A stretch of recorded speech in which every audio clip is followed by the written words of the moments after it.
we will go over how to create a React front end which will communicate with our Express.js, Node.js backend using our own REST API. As you can see, we're going to create a simple messages app where you create a name and a message, and we can submit it, and it'll be posted to our server and saved on the SQL backend. First things first, let's make two directories. One we'll just call server, and this is where our Node.js app will be. And we're going to be using Express to handle all the REST routes. I'm going to use a Git for version control.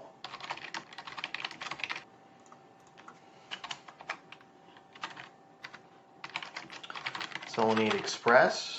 And because we're going to be using React as a front end, we'll be using the React development server while we're developing the front end. And because of that, we're going to need to use a cores package just for development purposes.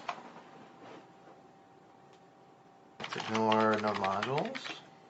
On the client command prompt, type in npx create React app, which will set up React from a React template. While that's installing, under server, we're going to create a new file. We'll call it app.js. We're going to use a different port. The development server for React runs on 3000, and so we can just change the Express server to run on a different port. We'll just do 6000 for now. And we want the Express server to parse in JSON, automatically create JavaScript objects based on the JSON objects that are coming in, and cores. And we also want to do URL encoded.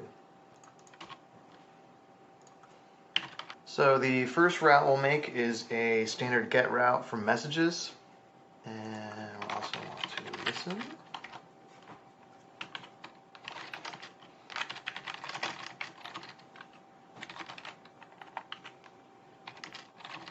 Did the React front end finish? Let's see. It did. All right, so to React, start up the development server, npm start. So the client folder that the React template package set up automatically has Git set up, Git ignoring node modules.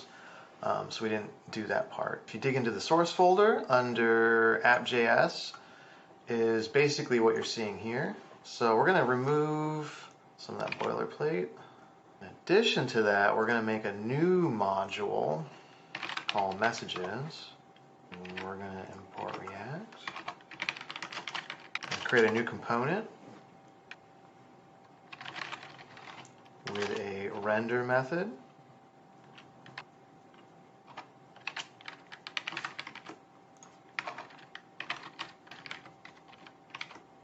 Okay, so this is just a very basic component right here that we're setting up. We'll add more soon.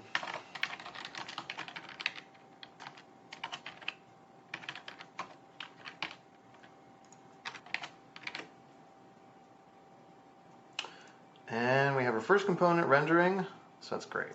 The messages component is going to be communicating with the Express backend using fetch, the fetch API.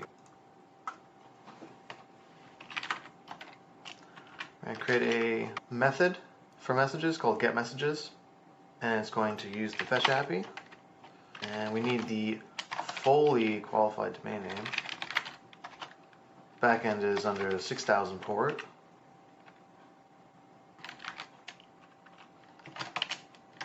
If this fails, we'll need a catch statement, and this would happen if the server was actually down. Now we'll just do an error log, and we're expecting from the backend, we're going to expect it to be in JSON format. So just like in the example here, we need to unwrap the JSON. So we're going to return the response. For now, we're just going to print out. So let's open up the developer tools.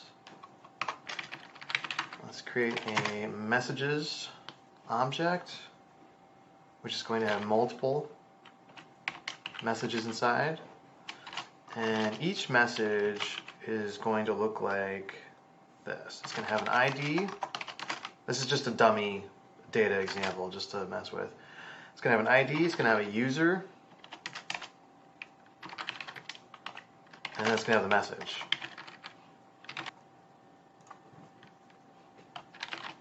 and we need to stringify the data. And I'm going to debug this right in VS Code, the Express server. Listening in port 6000, so it's up. So let's refresh this. And so what we need to do now is we need to call out get messages. And I think we'll do that right as the component finishes loading. So component did mount means it is successfully loaded in the browser and running the rendering. And this is the first thing that gets hit. So this is when we're going to call get messages. We need the messages route.